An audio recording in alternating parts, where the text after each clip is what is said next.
Sega has officially confirmed that, from now on, Amy Rose won't chase after Sonic anymore. For years, Amy Rose chased Sonic to the ends of the earth, declaring her love with every hammer swing. Now, in recent games, she barely seems to think about him. This transformation has split the fandom in a debate about whether Amy has finally grown up or if she's lost everything that made her special and became boring and lifeless. Some fans even think she doesn't even like Sonic anymore. That's a complete personality overhaul that would make any longtime fan question, did Sega fix Amy Rose? Or did they take away what made her so funny and interesting in the first place? This is Mr. Fascinating, and let's dive into the fascinating story of how fan backlash, cultural shifts, and creative decisions transformed Amy Rose. To understand why Amy's change feels so jarring, we need to understand the fundamentals of the character. Sega created Amy to be Sonic's designated love interest, except they realized something crucial. Sonic's whole personality is about freedom. He can't be tied down. He runs from commitment as fast as he runs from Eggman. So Amy became something unique in gaming. Instead of a love interest the main guy chases after, she's the love interest who never gets the guy, but never stops trying.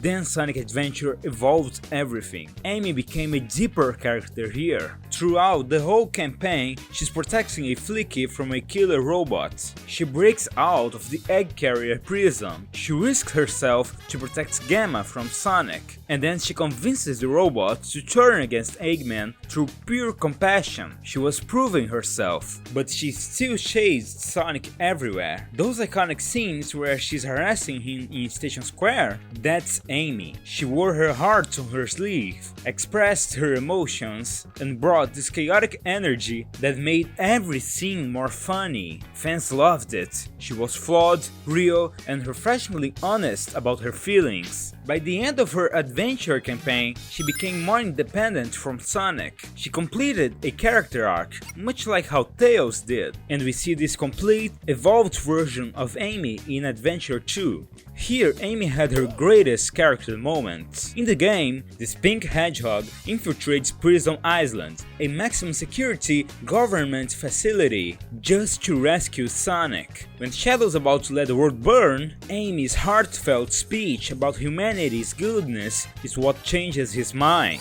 She still likes Sonic, she still flirts with him, but it's in a much more playful and lighter way, compared to the obsessiveness she grew out of by the end of Adventure 1. But according to some fans, in the next few games, things got much more extreme, and that nice balance was lost. The 2000s saw Amy at her most obsessive. Sonic Heroes had her literally fight Sonic to try to force him to marry her. Sonic X turned her jealousy and temper into running gags all throughout the show. She'd pull out her hammer at the slightest provocation. Some episodes made her seem almost dangerous in her pursuit. Many fans found her annoying, calling her a stalker, obsessive, even using terms like yandere to describe her behavior.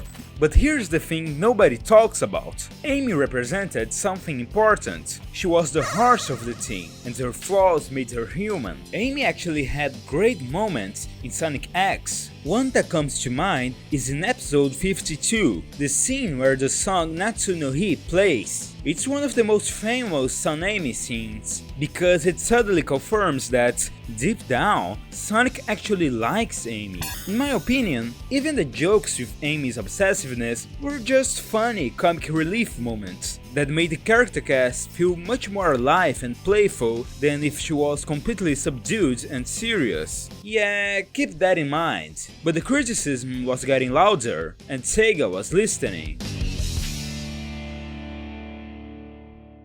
By 2010, the narrative around Amy had completely shifted. Gaming culture was changing. Certain fans were calling out allegedly problematic tropes. and Amy's obsessive love was now seen as unhealthy, even toxic. People would complain about her stalker behavior, the very traits that defined her determination, her single-minded pursuit, her emotional outbursts were now labeled problematic. Then came Sonic Frontiers in 2022, and with it, the moments that would split the fandom completely. Sega and Ian Flynn, writing Amy's story, made a decisive choice. Amy would officially move on from chasing Sonic. This is set in stone. You can read about it in Amy's character bio from the Fast Friends Forever Sonic page. It says she may not be chasing after Sonic anymore, but he's still number one in her heart. This change has sparked heated debate in the community, with fans divided between those who view recent portrayals as a healthy development and others who lament the loss of her passion.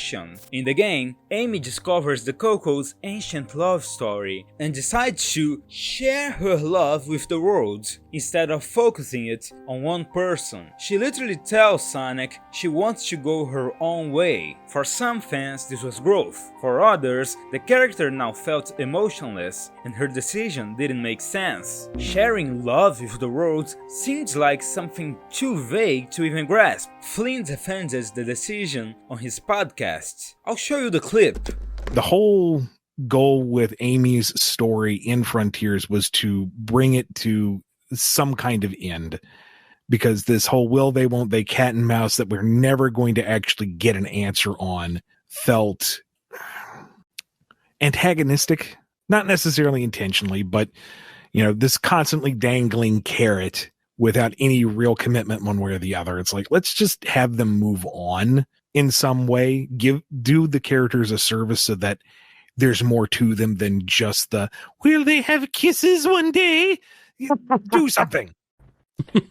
And so part of it was Amy's resolve to share her love with the world, to not have her entire existence revolve around someone who's always running away from her.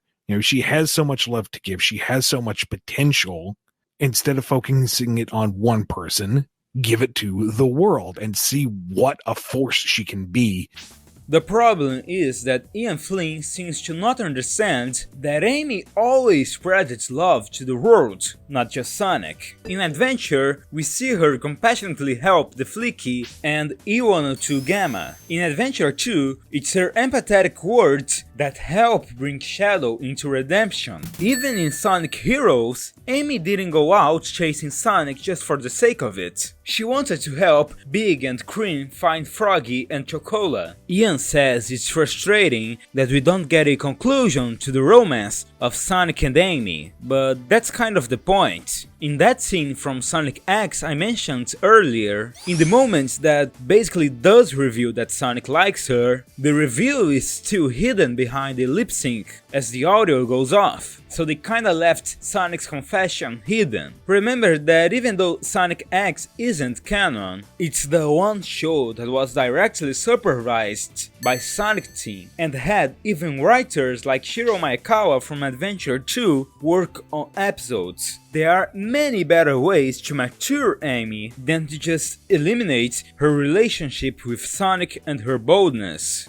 This felt like erasure. Amy's love for Sonic wasn't just a character trait, it was foundational to the dynamic of the main cast. It's kinda telling that Ian doesn't understand their relationship if he sums it up in that way, saying that she only exists for Sonic, or as if Sonic didn't respect her somehow. Even in SA1, one of the games where she is the most forward with her advances, Sonic clearly considers her as a trustworthy friend. Some fans even pointed out that Amy already had this arc of not being totally obsessed with Sonic by the end of Adventure 1. She already learned to be independent while maintaining her feelings, which is what we see in Adventure 2. Why were they retreading ground from 1998? And why did it feel so hollow this time? Amy should be allowed to have a harmless crush on Sonic and still be written with respect. You can't even argue that Frontiers is course correcting from the meta era, because Amy was written pretty okay in Lost Worlds and Forces. While old Amy's flaws made her endearing, new Amy's polish risks her becoming bland and soulless. A lot of fans, when discussing the story of Frontiers, point out how much more lively Knuckles and Tails felt compared to Amy.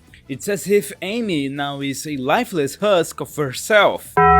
Don't even get me started on the whole tarot cards thing. It was funny when they brought back Amy's interest in tarot cards in Origins as a callback, but they completely overdone it. It's bizarre how Amy's entire personality suddenly revolves around these things now. It's forced. Here's the cruel irony. In trying to make Amy appeal to her critics, Sega alienated the people who were fans of her from the beginning. They took a problem that wasn't really a problem, just needed a bit of fine-tuning, and created a new problem in the process. The solution might be simpler than Sega thinks. Look at what made Amy special. Her passion, her determination, her willingness to express emotions others keep hidden. Having those traits didn't require her to stop chasing Sonic. They always manifested in protecting and comforting the ones she cared about.